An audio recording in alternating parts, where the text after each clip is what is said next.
चलो, I hope अभी तक के तुमने लेक्चर्स देख के तुमको इंटीग्रेशन का डर थोड़ा बहुत तो हट गया होगा। मैंने बहुत कोशिश की है कि ये तुम्हारी डर जो है इंटीग्रेशन का वो हटा दूं, सिंपल तरीके से समझाया है।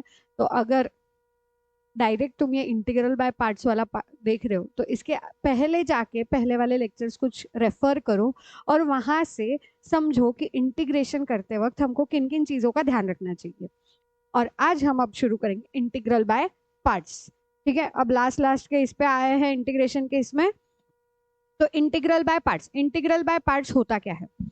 जैसे हमारा डिफरेंशिएशन में u इंटू वी का डिफरेंशिएशन था, वैसे ही इंटीग्रल बाय पार्ट्स में u इंटू वी का इंटीग्रेशन करना है। ठीक है, अब फॉर्मूला थोड़ा सा यहाँ पे बदल जाएगा और किसको u लेना है किसको v लेना है ये भी हम समझेंगे। और यहाँ पे हम याद ही u एंड v से रखेंगे बिकॉज अब यहाँ पे कैसा है, यहाँ पे प्लस माइनस नहीं है ओनली, एंड ओनली डिफरेंशिएशन भी नहीं है।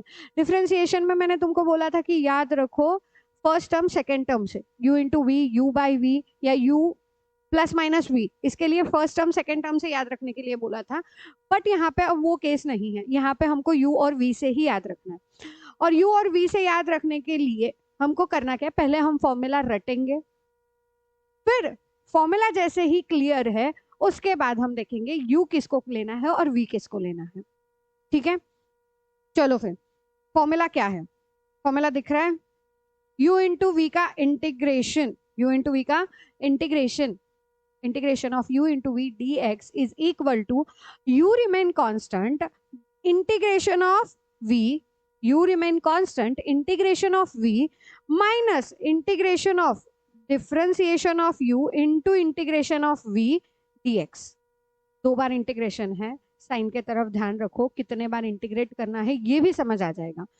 फर्स्ट टर्म याद रह जाएगी कि माइनस के पहले क्या है, u remain constant integration of v, then minus integration of differentiation of u into integration of v again dx। ये लास्ट के लिए, क्योंकि ये इंटीग्रेशन का जो साइन है उसके लिए dx है। Okay clear. हाँ, अब हमको इसमें देखना है कि u क्या होगा, किसको हम u लेंगे। ये हट क्यों नहीं रहा,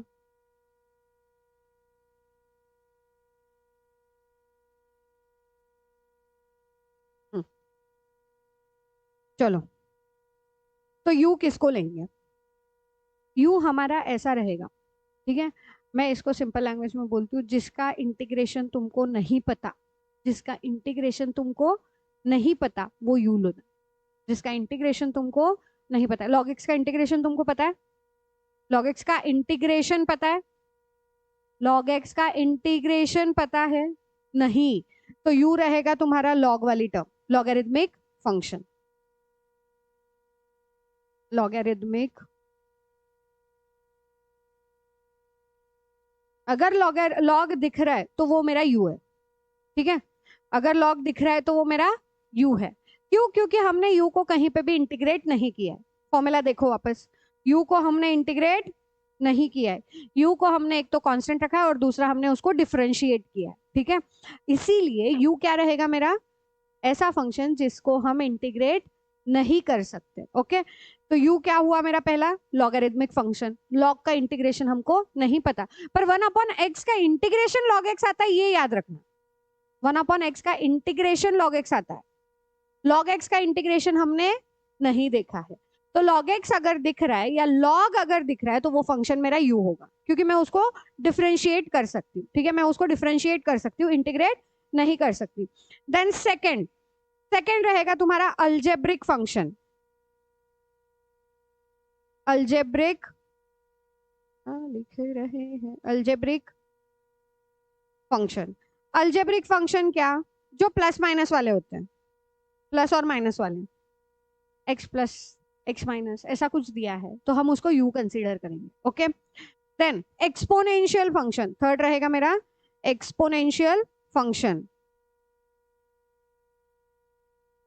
अब एक्सपोनेंशियल फंक्शन मतलब क्या, जहां पे इंडेक्स में x है, कहां पे इंडेक्स में x है, इंडेक्स में x है, उसको हम कंसीडर करेंगे u। मैं ओनली यू के बारे में बोल रही हूँ, क्योंकि यू किसको कंसिडर करना है, ठीक है। और अगर कुछ ना समझे तो सीधा समझो, जिसका इंटीग्रेशन हमको नहीं पता उसको यू ले लेना, जिसका इंटीग्रेशन हमको नहीं पता उसको यू ले लेना, और बची हुई टर्म तुम्हारा वी रहेगा। ओके, अब कुछ क्वेश्चंस देखते हैं। चलो बताओ, इसमें यू क्या लू और वी क्या लू? यू किसको लू और वी किसको लू? एक्स वी रहेगा। हम्म अब अगर मैं एक्स को वी लू तो होगा क्या, समझो, ठीक है। हम तुम्हारे लिए ये क्लियर करते चलेंगे कि अगर ऐसे हम करेंगे तो आंसर कैसे हमारा बढ़ता बढ़ता जाएगा और आंसर कभी मिलेगा ही नहीं, तो वो ध्यान रखना है। लॉगरिदम है नहीं यहाँ पे। दूसरा क्या था मेरा? अल्जेब्रिक। तीसरा क्या था? एक्सपोनेंशियल। तो एक्सपोनेंशियल में मुझे दिख रहा है कि एक्स इधर इंडेक्स में है, तो मुझे ये यू लेना चाहिए। एक्स एक्स क्या रहेगा? वी रहेगा। ओके, हाँ, एक्स वी रहेगा, ऐसा तुम बोल रहे हो, राइट? मेरा कहना है एक्स रहेगा यू, और मैं वो प्रूव भी करके दिखाऊंगी। तुम एक्स को वी लो, तुमको समझ जाएगा क्या होगा। अब सिंपल सा बात समझो, अगर मैं एक्स को वी लूंगी, ठीक है, मैं इंटीग्रेट कर रही हूँ, मेरी अगली वाली स्टेप जो माइनस के बाद integration of d by D x of u, right, into integration of v का dx, राइट, एंड देन इस ब्रैकेट का वापस dx। क्या होगा देखो। आई होप रिवाइज कर रहे हो तो इतना समझ आ रहा होगा। तो 2 raised to 3x log 2 into -3, ठीक है। और x का इंटीग्रेशन क्या आएगा? X square upon 2। टर्म बढ़ गई मेरी वापस इंटीग्रेशन के लिए, मुझे फिर से u इंटू वी लगाना पड़ेगा। एंड अगर मैं फिर से u इंटू वी लगाऊंगी, चलो ये मेरे कॉन्स्टेंट्स तो चलो बाहर निकल गए, फिर मेरे पास क्या आएगा इंटीग्रेशन में? 2 raised to -3x into x square. अब फिर तुम एक्स स्क्वायर को लोगे v, राइट?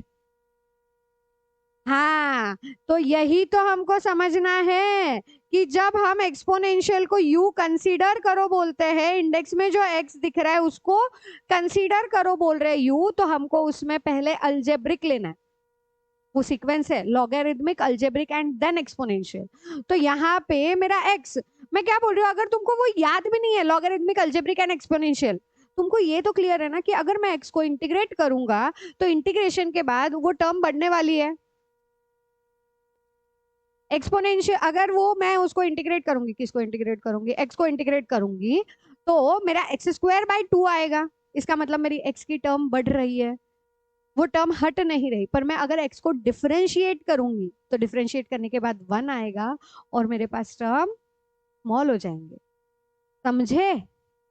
चलो अब हमारा यहाँ पे u क्या रहेगा? u रहेगा x और v रहेगा 2 raised to -3x। क्लियर? ये समझ आया? और हमको हर बार ऐसे ही सोचना है। मैं तुमको प्रैक्टिस क्वेश्चंस की कम करवाऊंगी, पर ज्यादा मैं तुमको ट्रिक्स बता रही हूँ कि तुमको किस तरीके से सोचना है। अगर कहीं अटक गए तो याद करो कि हमको किस तरीके से सॉल्व करने बोला था। ओके, चलो क्या आएगा? I is equal to u remain constant, integration of v minus integration of d by dx of x into integration of v 2 raised to -3x dx bracket complete again dx। मैं पहले से बोलते आ रही हूँ, बोलते बोलते लिखो। x remain constant, integration of a raised to x क्या आता है? a raised to x upon log a into -3 p, p plus Q वाला है ना, वो x ऐसे ही था क्या? नहीं, -3 था, -3x था।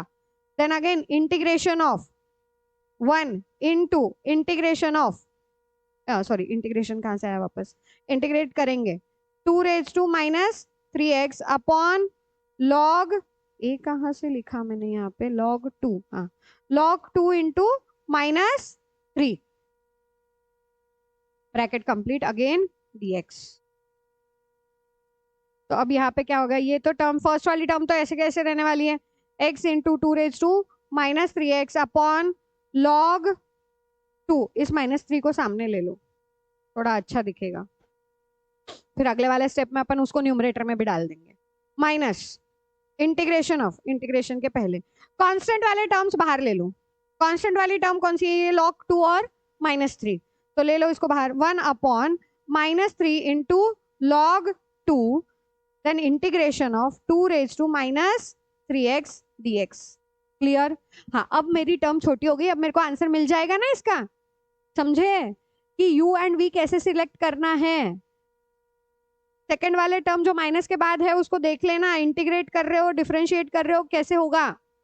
चलो आगे, minus x into 2⁻³ upon 3 into log 2, इसको -3 माइनस ऊपर डाल दिया मैंने न्यूमरेटर में। अब ये माइनस माइनस हो जाएगा प्लस, राइट?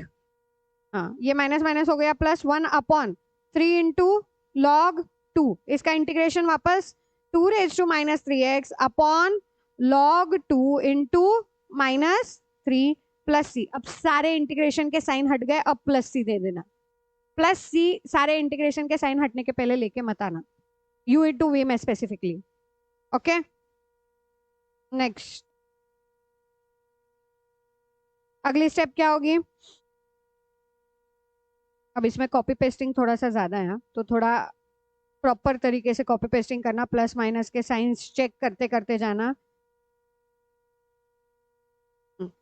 अब यहाँ पे देखो, ये इसको रुक जाते हैं, ये -3 है इधर और इधर 3 है, और ये प्लस हट जाएगा और बनेगा माइनस, -1/9। ओके, अब 1/9 के साथ log 2 मेरा 2 बार दिख रहा है, तो मैं log 2 ब्रैकेट का स्क्वायर लिख सकती हूँ, और न्यूमरेटर में मैं क्या लिखूंगी, 2⁻³ plus C. Answer complete. Clear है, u इंटू वी, आसान था, समझना है बस। u क्या लेना है, v क्या लेना है। अगर जैसे u क्या है, v क्या है, क्लियर है, डिफरेंशिएशन आता है, इंटीग्रेशन के फॉर्मेट्स याद है, you are done. First step यहाँ पे क्लियर करनी चाहिए, u क्या रहेगा और v क्या रहेगा। हाँ, इसमें अभी एक्स्ट्रा स्टेप्स कुछ नहीं, इसमें बस एक ही स्टेप है, वो u क्या रहेगा, v क्या रहेगा। u मोस्टली u, और अगर u क्या रहेगा नहीं समझ आ रहा है ना, तो v को पहले कंसिडर करो, और v का अगर टर्म बढ़ते जा रहा है, x का x²/2 होगा, x² का x³/3 होगा, तो तुम्हारी टर्म बढ़ते जा रही है, तो अगर वो टर्म बढ़ते जा रही है तो हम उसको v नहीं लेंगे, हम उसको u लेंगे। ओके, दोनों तरीके से जा सकते हो, जो तुमको प्रेफरेबल लगे। अब नेक्स्ट क्वेश्चन, अब यहाँ पे log x आ गया, ठीक है। log दिखा तो log x, log दिखा तो log वाला ही मेरा u रहेगा, तो अब यहाँ पे है ये u और x है मेरा v, तो I इज इक्वल टू क्या आएगा, u remain constant, integration of v minus integration of d/dx of u into integration of x dx again dx। ये लिखना मत भूलना, बहुत बार गड़बड़ में ये हो जाता है, तो ध्यान रखना। Is equal to log x into x का integration x²/2 minus integration of log x का differentiation is 1/x and x का integration is x²/2 again dx। Clear, समझ आया। अगली स्टेप, अब यहाँ पे ये x कट हो गया, 1/2 बाहर आएगा, this will become log x into x²/2 minus 1/2 आया बाहर, integration of x dx, and last में स्टेप करो इंटीग्रेट करके, log x into x²/2 minus 1/2 x²/2 plus c is equal to log x into x²/2 minus x² upon 4 plus c। Answer complete. किससे multiply करूं? तो multiply किया है ना। नहीं होता है, कहाँ से होगा? लॉग एक्स टर्म अलग है, अगर तुमको कंफ्यूजन हो रहा है उसको एक्स क्यूब करने का तो मत करना। यहाँ पे ये ब्रैकेट डाल दो, लॉग एक्स अलग है, एक्स स्क्वायर अलग है, एक्स क्यूब कैसे होगा उसका? लॉग के फॉर्मूले में ऐसा कुछ फॉर्मूला देखा है क्या?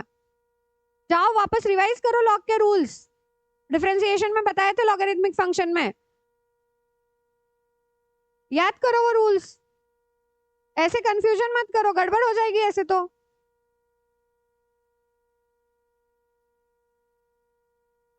चलो आगे, नेक्स्ट क्वेश्चन, एक और क्वेश्चन करेंगे एंड देन फिर यू इंटू वी के बचे हुए क्वेश्चन तुम लोग सॉल्व कर लेना, और जिस भी क्वेश्चन में डाउट आए उसको कमेंट कर देना।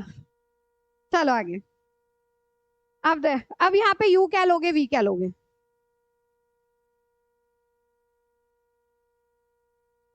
चेक करो चेक करो, यहाँ पे पहले यू और वी नहीं आएगा, यहाँ पे पहले सब्स्टिट्यूशन मेथड आएगी इस क्वेश्चन में। नहीं ना, पर फिर वो सब्स्टिट्यूशन भी नहीं जाएगा ना, ई रेज टू एक्स, क्या बोलते हैं, ई रेज टू एक्स स्क्वायर को तुम टी करोगे, कहाँ से आएगा सब्स्टिट्यूशन, बता जरा कैसे आएगा? जानबूझ के कहाँ से? हाँ फिर, ये तो मैंने पहले भी बोला, मैं ऐसे क्वेश्चंस लूंगी जहां पे तुम कंफ्यूज होंगे, और ऐसे क्वेश्चंस लूंगी जहां से तुमको क्लैरिटी भी आए। तो ये क्लैरिटी के लिए है, और तुमको जाना कैसे है, क्वेश्चंस अटेम्प्ट कैसे करना है, उसका थोड़ा सा एक ओवरव्यू आए, इसके लिए वो ऐसे क्वेश्चन सिलेक्ट किए। इसके अलावा तुमको और क्वेश्चंस बताने हैं तो बता सकते हो कभी भी, मैं ले लूंगी। और कोई क्वेश्चन अगर तुमको अभी लग रहा है कि हाँ मैम अभी ये वाला क्वेश्चन लो, तो बता सकते हो।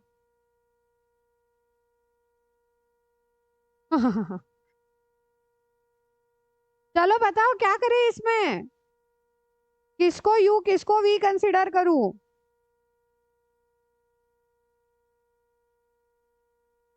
मैंने बोला मैं सब्स्टिट्यूशन यूज करना है, तो कैसे सब्स्टिट्यूट करूं, एडजस्टमेंट्स करनी है यहाँ पे। गुड, यही चाहिए था मेरे को कब से। X into x square into E raise to x square dx, ठीक है, ये मेरे को एडजस्टमेंट करनी है। अब इस एडजस्टमेंट के बाद क्या होगा, let x square is equal to t. अब इसका डिफरेंशिएशन क्या आएगा, एक्स, एक्स dx के जगह में dt बाय 2 रखूंगी, ठीक है। चलो differentiate with respect to x, क्या आएगा, 2x is equal to d t by 2, d t by sorry d t by d x. पहले देखो मैं ऐसे फास्ट जाती हूँ कि मैं अगली स्टेप सोच रही हूँ और मैंने 2 लिख दिया, तो x into d x is equal to d t by 2, done. अब करो changes, i is equal to x d x के जगह पे आया d t by 2, x square के जगह पे आया t, और e रेज टू t। अब u और v आएगा। अब किसको u लोगे, टी, टी को ओके, टी को लेंगे u। करो अभी, 1/2 पहले ही बाहर ले लो, then bracket t remain constant, integration of e raise to t dt minus integration of bracket के अंदर d by D X dt, d by D T of t into integration of e raise to t dt, bracket complete again dt and square bracket also complete, is equal to 1/2 t into e raised to t का e raised to t integration, then integration of dt d by dt of t 1 into e raised to t का integration e raised to t। Differentiation integration बोलो तो तुमको वो, तुम्हारे mind को वो बैठेगा, मैं डिफरेंशिएशन बोल रही हूँ तो मैं डिफरेंशिएट कर रही हूँ, मैं इंटीग्रेशन बोल रही हूँ तो मैं इंटीग्रेट कर रही हूँ, ठीक है, इसलिए वो बोलो बार बार।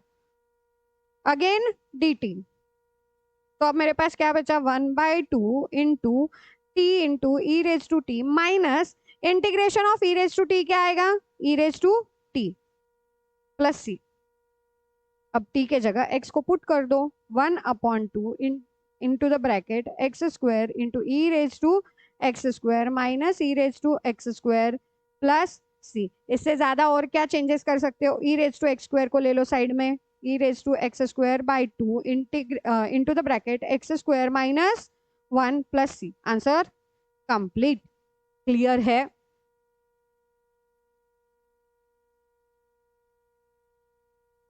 तुमको आता है रे। वो कहाँ से बिल्डअप होता है पता है क्या? जब तुम बार बार क्वेश्चन सॉल्व करते हो ना, तो वो तुमको चीजें दिखती है।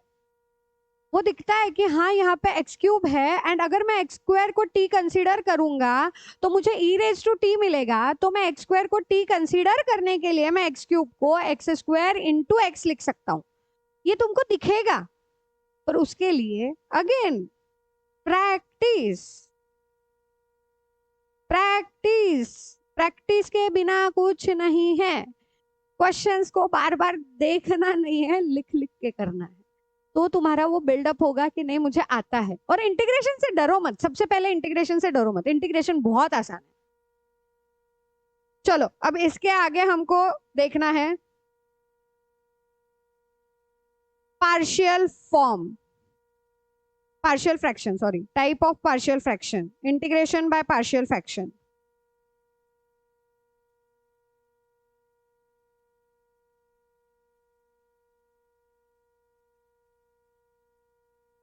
Integration by partial fraction. अब ये पार्शियल फ्रैक्शन क्या है?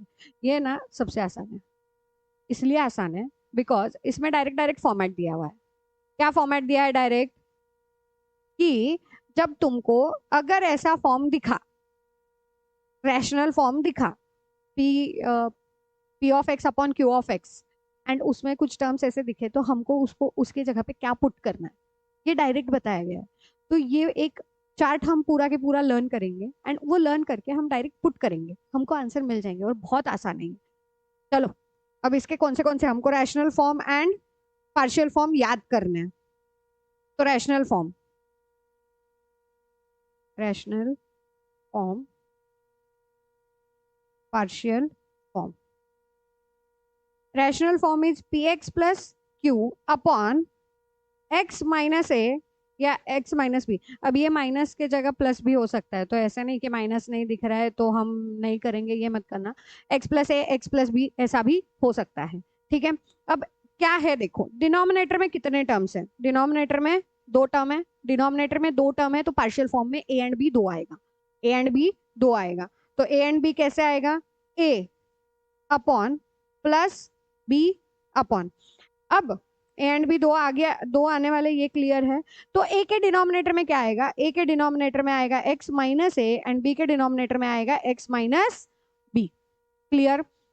समझ में आ रहा है कैसे याद रखना है?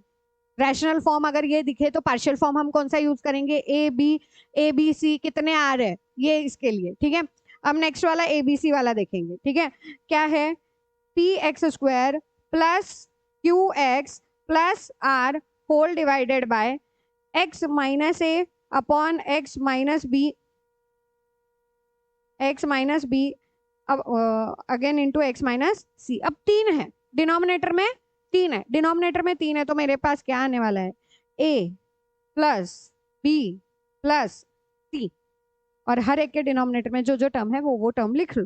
पहली टर्म ए के नीचे एक्स माइनस ए, दूसरी टर्म बी के नीचे एक्स माइनस बी, एंड तीसरी टर्म सी के नीचे x minus c. Okay, I hope यहां तक क्लियर है। अगला क्वेश्चन, अगला फॉर्म, अगला फॉर्म क्या है? पी, अरे P X plus Q upon x minus ए ब्रैकेट स्क्वायर। अब देखो स्क्वायर की टर्म है डिनोमिनेटर में, तो हम बोलेंगे टू टर्म्स है, राइट? स्क्वायर की टर्म है, टू टर्म्स है, तो ए बी तो श्योर है। ठीक है, ए एंड प्लस बी, पर इनके डिनोमिनेटर में क्या जाएगा? अब डिनोमिनेटर में पहले जगह जाएगा सिंगल टर्म, पहले जगह जाएगा सिंगल टर्म, और दूसरे जगह जाएगा स्क्वायर वाला टर्म, दूसरे जगह जाएगा स्क्वायर वाला term. Then next, p x square plus q x plus r upon x minus a, x minus a square into x minus b. अब तीन टर्म हो गए, तीन टर्म है तो इतना क्लियर है, ए बी सी आएगा, ए बी सी आएगा। तो this is A plus B plus सी। अब डिनोमिनेटर चेक करो, ठीक है। अब डिनोमिनेटर में ना कभी कभी ये उल्टे पुल्टे भी होते हैं, तो एक सिंपल याद रखो, जहां पे स्क्वायर वाली टर्म है हम उसके आगे वाले इसमें स्क्वायर लेंगे। अब यहाँ पे स्क्वायर वाली टर्म फर्स्ट है, तो डिनोमिनेटर में ए के नीचे जो है ए का डिनोमिनेटर जो रहेगा x minus a single term, then b का डिनोमिनेटर हो जाएगा एक्स माइनस ए ब्रैकेट का स्क्वायर, एंड सी का डिनोमिनेटर होगा जो थर्ड टर्म बची है वो। Okay, clear. अभी तुम्हारे लिए इतने ही जरूरी है, तो हम इन्हीं के क्वेश्चंस करेंगे और इन्हीं के तरीके से याद रखेंगे। इसके अलावा कुछ और दो फॉर्मेट्स भी तुम्हारे टेक्स्ट बुक में दिए हैं, तो तुमको वो करना है तो कर लेना, बट उसके एग्जाम्पल्स बहुत कम आते हैं, उसके क्वेश्चंस बहुत कम आते हैं, तो वो चीज मैं नहीं करवा रही हूँ। अब इसके क्वेश्चंस करें, ये फॉर्मेट लर्न हो गए, जिसको लिखना है लिख लो।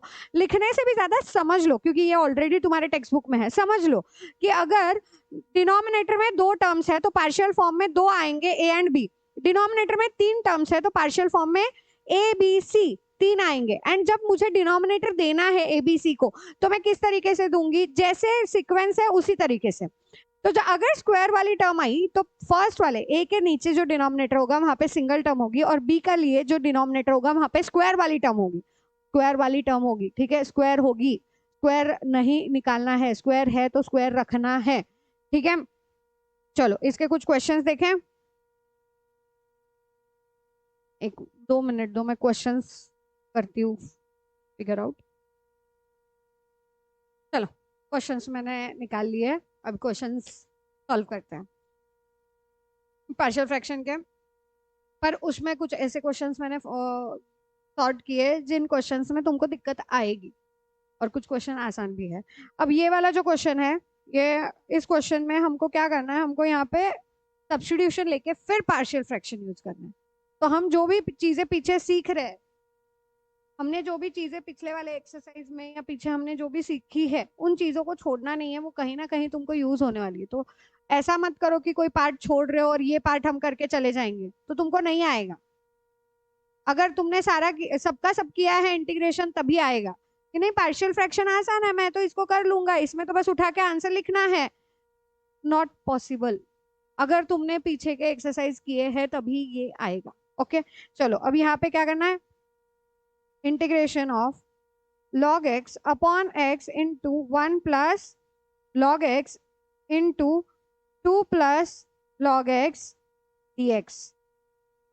पार्शियल फ्रैक्शन में हमने ये कुछ नहीं देखा है, तो हमको इसको पार्शियल फ्रैक्शन में लाना है। अब ये समझोगे कैसे कि इसी it is a partial fraction. सबसे पहले समझो कि हम सब्स्टिट्यूशन से जाएंगे, फिर हमको थोड़े टाइम बाद दिखेगा कि it is a partial fraction. Substitution में क्या करोगे, log x is equal to t consider करना है, log x is equal to t। तो differentiate with respect to x, differentiate with respect to x। तो log x का differentiation is 1 upon x, dx dt का sorry t का differentiation is dt by dx, तो 1 upon x dx is equal to dt। अब ये दिख रहा है, तो पूरे क्वेश्चन को t के लैंग्वेज में कन्वर्ट करो। log x के जगह पे t पुट करना है, 1 अपॉन x dx के जगह पे dt पुट हुआ, 1 plus t into 2 plus t। अब ये हमको दिख रहा है कि it is a partial fraction. तो हमको क्या करना है, इस पूरे टर्म के जगह पे चेंजेस करने हैं। क्या चेंज करना है, t upon 1 plus t into 2 plus t is equal to, दो है डिनोमिनेटर में तो ये आएगा a एंड b, दोनों के बीच में plus, divided by first term के नीचे फर्स्ट, तो a upon 1 plus t into नहीं plus b upon 1 2 plus t। मेरा ये प्लस और t सेम सेम लग रहा है, तो थोड़ा सा अंडरस्टैंड कर लेना।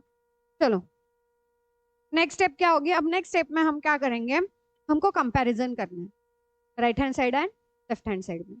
तो उसके लिए हम t upon 1 plus t into 2 plus t, a into 2 plus t plus b into 1 plus t, मैंने यहाँ पे क्रॉस मल्टीप्लाई किया है, तो डिनोमिनेटर में आएगा 1 plus t into 2 plus t।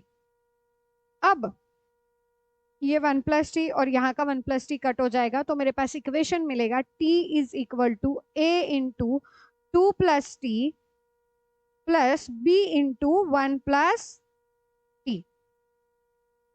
अब हमारे स्टेप क्या हो गया आगे? हमको ए का आंसर चाहिए और बी का आंसर चाहिए, ए और बी के वैल्यूज चाहिए। तो ए और बी के वैल्यूज निकालने के लिए अभी पहले हम क्या करेंगे, ए के साथ क्या है 2, तो t इज इक्वल टू हम पुट करेंगे -2, put t is equal to -2। इससे क्या होगा, इससे a हो जाएगा 0 और b की वैल्यू मिलेगी। फिर सेम सिचुएशन हम b के साथ करेंगे, तो b हो जाएगा 0 और a की वैल्यू मिलेगी। ठीक है, तो अब यहाँ पे मैंने t is equal to -2 put किया, तो -2 a into 2 -2 plus b into -2 पहले कहा से a 1 -2, t के जगह पे मैंने -2 पुट किया है, तो -2 is equal to 0 plus b into -1, तो -2 is equal to -b, therefore b is equal to 2, b is equal to 2।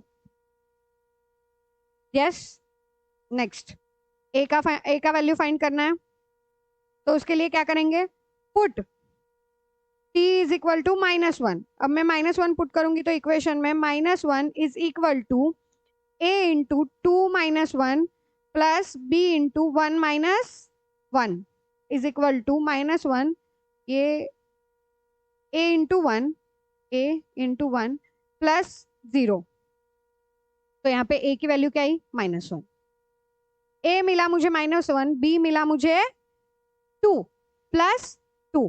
तो अगला स्टेप क्या होगा, पार्शियल फ्रैक्शन में हम डायरेक्टली जो हमारा आंसर आया था हम उसको उठा के पुट करते।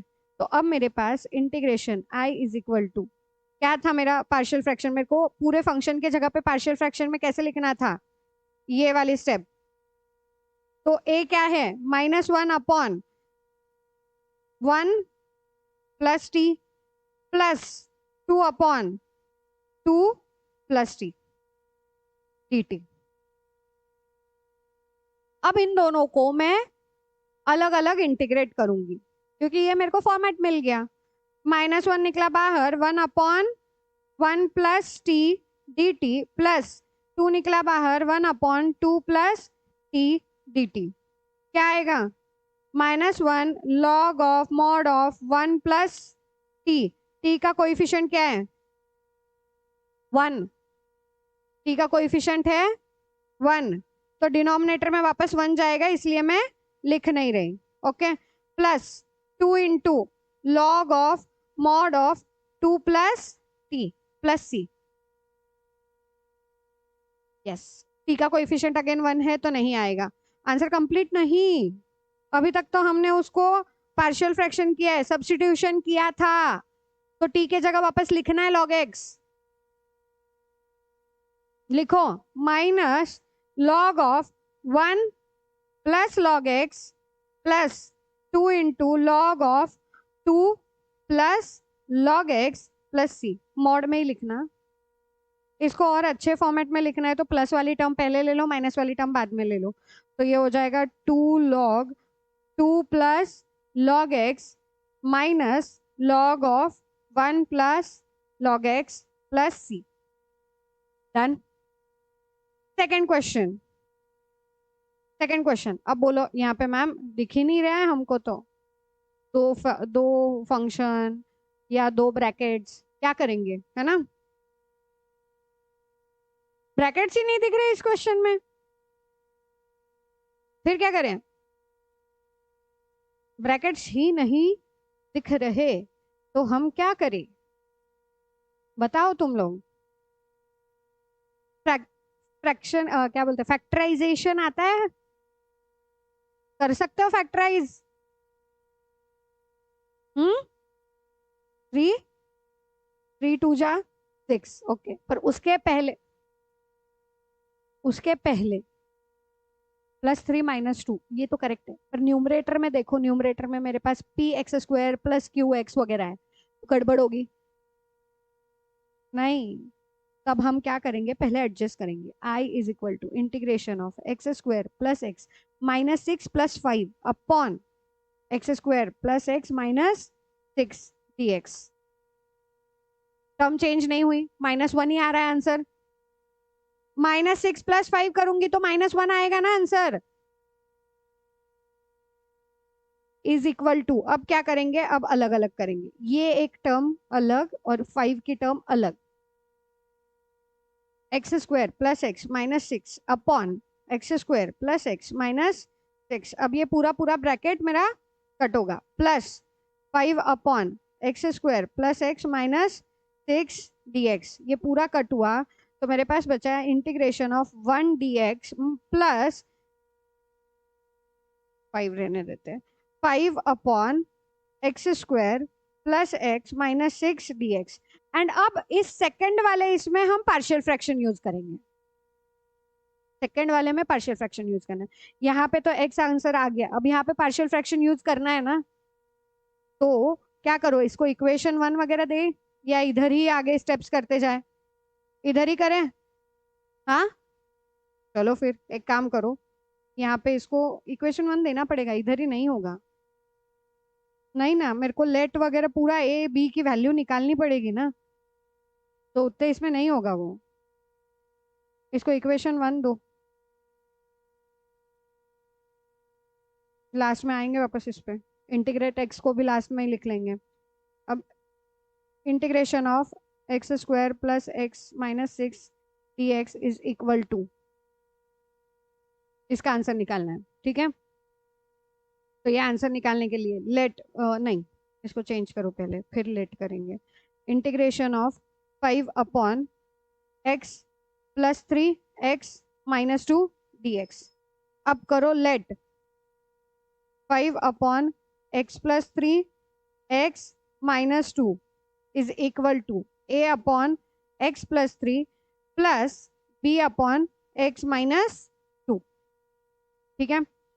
अब क्रॉस मल्टीप्लाई करके मेरे पास आंसर क्या बचेगा, 5 into a upon x, a into x - 2 plus b into x + 3, ठीक है। मैं डायरेक्ट लास्ट वाली स्टेप लिख रही हूँ, वो क्रॉस मल्टीप्लिकेशन वाली स्टेप हटा दी मैंने, कट करने वाली, ओके।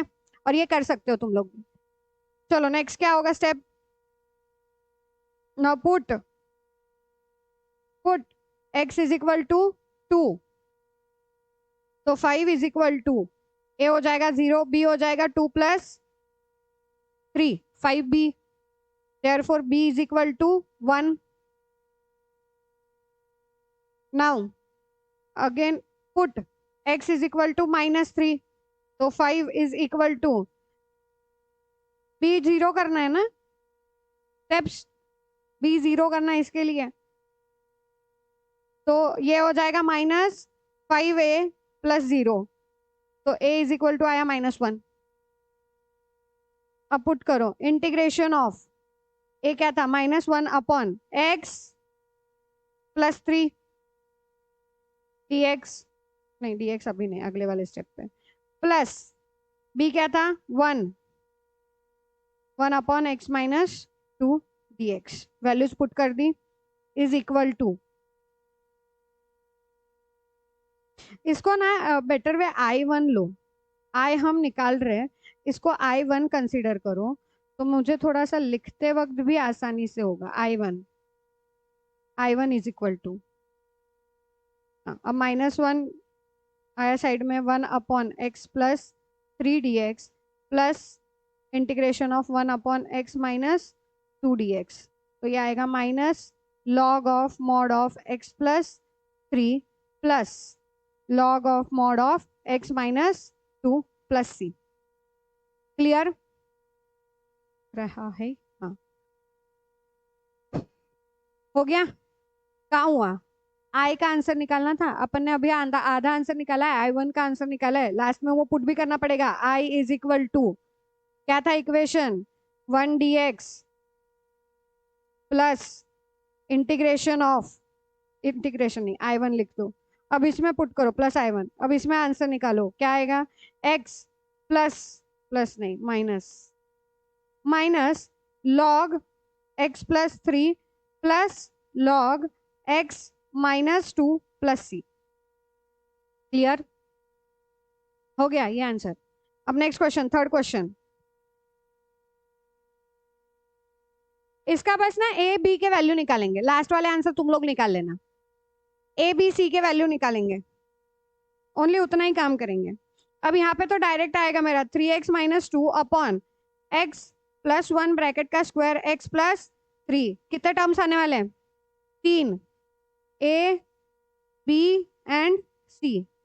डिनोमिनेटर में पहले वाले के लिए ओनली सिंगल टर्म, दूसरे वाले के लिए स्क्वायर वाली टर्म, तीसरे वाले के लिए बची हुई टर्म।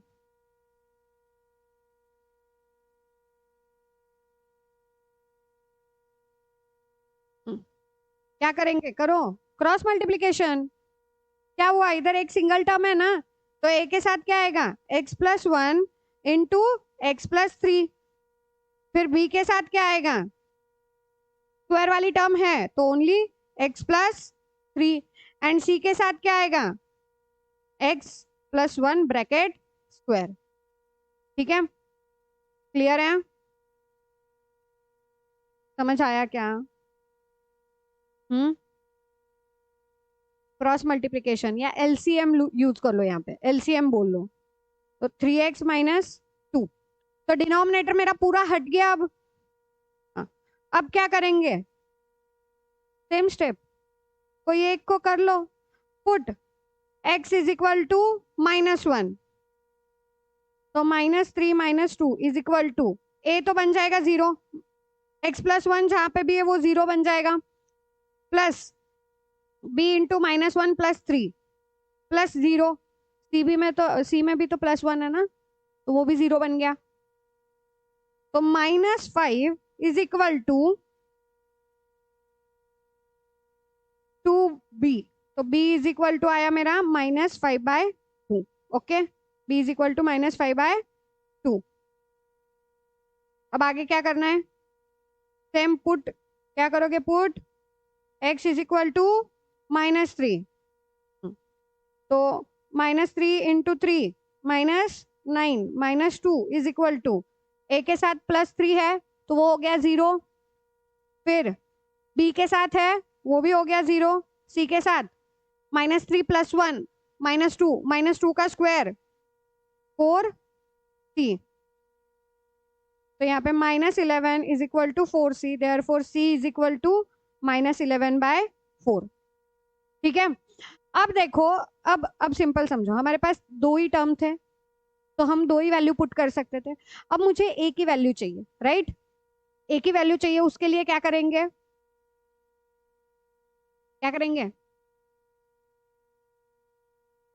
चाहिए ना ए की वैल्यू? नहीं चाहिए? नहीं चाहिए? चाहिए ना? तो हम क्या करेंगे? अब हम करते हैं x is equal to 0 put, and A और बी की वैल्यू पुट करेंगे उस इक्वेशन में। हमारा जो इक्वेशन है, नहीं है, क्या था इक्वेशन मेरा? 3x-2 is equal to a into x plus 1 into x plus 3 plus b into x plus 1 का स्क्वायर कहाँ से? एक्स प्लस 3 आएगा b के साथ, plus c into x plus 1 का स्क्वायर।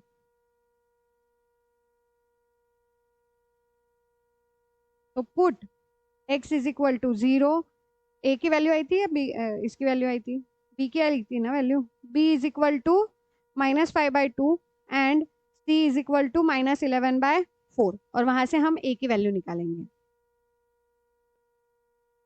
अब यहाँ पे x is equal to 0, b is equal to -5/2 and c is equal to -11/4। ये पुट करने के बाद मुझे a की वैल्यू मिलेगी, a इज इक्वल टू 11/4। अब लास्ट स्टेप क्या है मेरा? लास्ट स्टेप में हमको ये पुट करना है एंड इंटीग्रेट करना है। तो i is equal to integration of, i is equal to integration of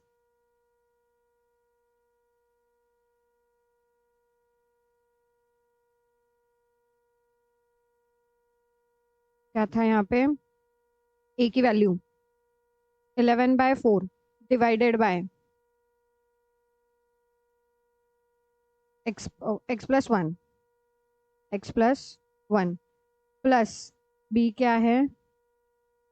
b की वैल्यू क्या आई थी? -5/2, तो -5/2 अपॉन x प्लस 1 का स्क्वायर प्लस c की value 11 - 11/4 divided by x plus 3। dx। ये मैंने कॉपी कर लिया। अब हमको यहाँ से डिफरेंशिएट करना है। डिफरेंशिएट कहाँ से? इंटीग्रेट करना है। तो 11/4 निकला बाहर। Integration of 1/x+1 dx, then plus, plus नहीं, -5/2 निकला बाहर। -5/2 इंटीग्रेशन ऑफ 1/x+1 ब्रैकेट का square dx, and then -11/4 integration of 1/x+3 dx। अब यहाँ पे आंसर आएगा 11/4 log of mod of x+1 upon 1 लिखते नहीं है, देन -5/2। इसका मुझे इंटीग्रेशन का पता नहीं है, तो मैं इसको क्या करूंगी, न्यूमरेटर में ले लूंगी। तो ये हो जाएगा x+1 bracket raise to -2 dx, -11/4 log of mod of x+3 is equal to 11/4 log of mod of x+1 minus 5/2 x+1 bracket raised to -2 plus 1 -1 upon -1 minus 11/4 log of mod of x+3 plus c। अब last में थोड़ा सा formatting अच्छे से करते हैं and answer लिखते हैं। अब यहाँ पे देखो 2-3 फॉर्मेटिंग में एक साथ कर रही हूँ। यहाँ पे 11/4 दोनों में कॉमन है, तो इसको 11/4 को ले लो कॉमन, ब्रैकेट में डालो log of x+1 mod minus log of x+3 mod के अंदर -5/2 1/x+1 प्लस c। अब लास्ट में 11/4 into the bracket log of mod of x+1 upon x+3 minus 5/2 into x+1 plus c। ये हुआ तुम्हारा आंसर। क्लियर है जाना किस तरीके से है? मैंने एक स्क्वायर वाला टर्म 3 टर्म्स के भी ले लिए। अब एक लास्ट क्वेश्चन लेंगे और फिर इसके बाद जो बचे हुए क्वेश्चंस है तुम लोग ट्राई करो, और अगर जो भी क्वेश्चन नहीं आ रहा है कमेंट करो, हम उसको बाद में डिस्कस करेंगे। चलो अब यहाँ पे क्या करना है, यहाँ पे हमको इस क्वेश्चन में देखो, अब अगर मैं कुछ भी लूँ तो यहाँ पे आंसर नहीं आएगा। मुझे डायरेक्टली नहीं दिख रहा है कि this is the term which we can solve with the partial fraction. तो यहाँ पे हम क्या करेंगे, हम सबसे पहले एडजस्टमेंट करेंगे। I is equal to integration of x⁴ upon x⁵ into x⁵ plus 1 dx। अब बोलो मैम आपको तो आता है कि हम ऐसे कर सकते हैं। अरे थोड़ा सा दिमाग लगाओ, कैसे करेंगे? अब आता है मतलब ऐसा नहीं है कि हम कर नहीं सकते। सिंपल, नहीं आता है तो क्या करना है, यहाँ पे x⁵ है, राइट? यहाँ पे बाहर x है और ये टर्म मेरे को दो अलग अलग x+1 या x+a या x-a या इस फॉर्मेट में नहीं दिख रहा है, तो मुझे उसमें फॉर्मेट लेके आना पड़ेगा। अब वो लेके आना है तो मैं क्या करूंगी, मैं अगर इसको डायरेक्टली t कंसीडर करूँ, x⁵ प्लस 1 इसको t कंसीडर करूँ तो मुझे न्यूमरेटर में x⁴ चाहिए, राइट? इसीलिए मैं x⁴ को न्यूमरेटर एंड डिनोमिनेटर दोनों जगह में मल्टीप्लाई कर रही हूँ, तो ऑटोमेटिकली मेरे पास ये टर्म आ जाएगी। अब पुट करो, अब क्या पुट करोगे, x⁵ plus 1 is equal to t, right? अब इसके वजह से क्या हो जाएगा, x⁵ is equal to t minus 1 बन जाएगा। अब क्या होगा, इसको डिफरेंशिएट करो, डिफरेंशिएट x, किसको डिफरेंशिएट करना है, x⁵ plus 1 is equal to t को डिफरेंशिएट करना है। ओके हाँ, तो differentiate with respect to x, 5x⁴ is equal to dt by dx। तो x⁴ dx is equal to dt by 5, ये हो गया। अब चेंज करो, I is equal to integration of x⁴ dx के जगह पे मैं क्या लिखूंगी, dt बाय 5, 1 अपॉन x⁵ के जगह पे क्या आएगा, t minus 1 into t। Clear? अब अभी भी दो टर्म दिख रहे क्या? नहीं, पर इसका क्वेश्चन हमने ऐसे कुछ सॉल्व किए प्लस माइनस लेके, तो यहाँ पे अब हमारी अगली एडजस्टमेंट क्या होगी, integration of 1 minus t plus t minus t plus t upon T minus 1 into t d t by 5। 1/5 को ले लो बाहर, इंटीग्रेशन ऑफ, अब मेरे पास क्या था, t माइनस 1 चाहिए, राइट, एक जगह t माइनस 1 चाहिए तो मैं माइनस कॉमन ले लेती हूँ ना, ये t पहले लिख दिया प्लस वाला, देन माइनस कॉमन लिया एंड देन t माइनस 1, तो ऑटोमेटिकली मेरी टर्म जो है वो सेम रह गई, तो डिनोमिनेटर में आएगा t minus 1 into t d T.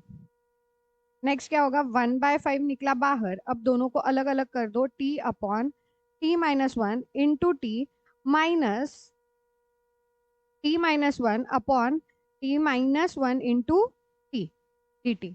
यहाँ पे ये t माइनस 1, यहाँ पे t कट हो गया, अब मुझे फॉर्मेट मिल गया 1/5 integration of 1 upon t minus 1 D T minus integration of 1 upon t D T. हाँ पूछो ना यहाँ पे मैम, हमको तो फॉर्मूला कहाँ से सॉल्व करना था, पार्शियल फ्रैक्शन से, पर आप तो कोई और तरीके से लेके चले गए। ये आंसर इससे भी आता है, हम पार्शियल फ्रैक्शन से भी मैं करके दिखाऊंगी। चलो 1/5 ये दोनों में था ना, तो दोनों को दो ब्रैकेट कर दो, ठीक है। 1/5 log of mod of t minus 1 minus log t plus t, done, सही किया, प्लस माइनस सब सही गया है, यस।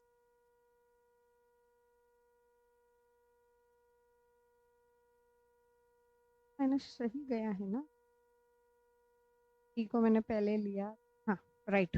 चलो तो ये आंसर क्या आया, 1/5 log of mod of t minus 1 upon T plus T, last में क्या होगा 1/5 x लिखना है, भूलना मत, जब भी सब्स्टिट्यूशन करो तो लास्ट में हमको x लिखना है, this is x raise to 5 upon this is x raise to 5 plus 1 plus c, ये हुआ तुम्हारा आंसर। अब इसी को पार्शियल फ्रैक्शन के हिसाब से जाना है, राइट, तो किस तरीके से जाएंगे, नेक्स्ट लेते हैं, यस, हमारा आंसर कहाँ से हमको ये मिला था, integration of 1 upon T into T minus 1 D T. अब हम इसके पार्शियल फ्रैक्शन क्या होगा, 1 upon T into T minus 1 is equal to A upon T plus B upon T minus 1, ठीक है। तो क्या होगा, A into T minus 1 plus B into T, और यहाँ पे होगा 1, डिनोमिनेटर हट गया, अब क्या करेंगे, put t is equal to 1, t is equal to 1, तो 1 इज इक्वल टू यहाँ पे a0 प्लस b, तो b इज इक्वल टू आया क्या आंसर 1, एंड अब a की वैल्यू निकालनी है, तो put t is equal to 0, put t is equal to 0, तो 1 is equal to a into minus 1, therefore a is equal to minus 1। अब a मिल गया, b मिल गया, लिखो फिर, integration of minus 1 upon T plus 1 upon T minus 1 D T, तो क्या होगा, अभी बाहर ले लो, ओ डी टी बाई 5 भी था, सॉरी, ये 1/5 आया बाहर, हाँ अब करो इसको, integration of minus 1 upon T d T plus integration of 1 upon T minus 1 D T, इस माइनस को बाहर लिया तो भी चलेगा, पहले ये 1/5 ब्रैकेट के बाहर माइनस, तो this will become 1/5 minus log of mod of T plus log of mod of T minus 1 plus C, देखो आंसर लास्ट में वही आ रहा है, सेम आ रहा है, तो लॉग ऑफ, पहले प्लस वाली टर्म लेंगे t minus 1 upon T plus C, तो लास्ट में आंसर क्या आया 1/5 log of x raise to 5 upon x raise to 5 plus 1 plus C mod में, डन, समझ आया, आई होप इंटीग्रेशन तुमको ये क्लियर है। अब इसके अगले वाले लेक्चर्स में मैं क्या लूंगी, इसके अगला वाला जो सेशन होगा या इसके अगले वाले जो वीडियो होगा उसमें हम करेंगे मोस्टली जो डिफरेंट पैटर्न के इंटीग्रेशन के क्वेश्चन है। अब डिफरेंट पैटर्न मतलब जिसमें हम कभी a इंटू डिनोमिनेटर, या फिर कभी हम a into denominator plus b लेते हैं, या फिर हमारी एडजस्टमेंट कुछ इस तरीके के अलग है कि हमको इसको डिवाइड भी करना है। अगर p of x upon q of x दिया है तो मैं directly p of x upon q of x divide कर रही हूँ एंड देन आंसर कर रही हूँ। एंड देन उसके बाद एक और चीज थी, that is e raise to x into f of x plus f dash of x. ये अगर रहा तो क्या आएगा? तो ये जो क्वेश्चंस है ये अलग से एक, आई थिंक सो 8 से 10 क्वेश्चंस होंगे, वो 8 से 10 क्वेश्चन अलग से मैं बना के दूंगी और उन क्वेश्चंस की प्रैक्टिस कर लेना। इनमें से मोस्ट ऑफ क्वेश्चंस तुमको दिखेंगे, तो कल हम उस पर बात करेंगे। आज के लिए हम यहीं पे रुकते हैं। एंड मस्ट है कि अगला अगला वीडियो प्लीज प्लीज प्लीज देखना, क्योंकि उसमें बहुत डिफरेंट पैटर्न के क्वेश्चंस हैं। दीज आर जो मैंने अभी तक लिए हैं वो सारे रेगुलर पैटर्न के क्वेश्चन है, कंसेप्ट समझने के लिए है। बट जो कंसेप्ट समझने के बाद वाला जो एडजस्टमेंट है, जहाँ पे हमको एडजस्टमेंट मेनली करने होते हैं, वो सारे उस वीडियो में है। तो वो वीडियो प्लीज अच्छे से देखना।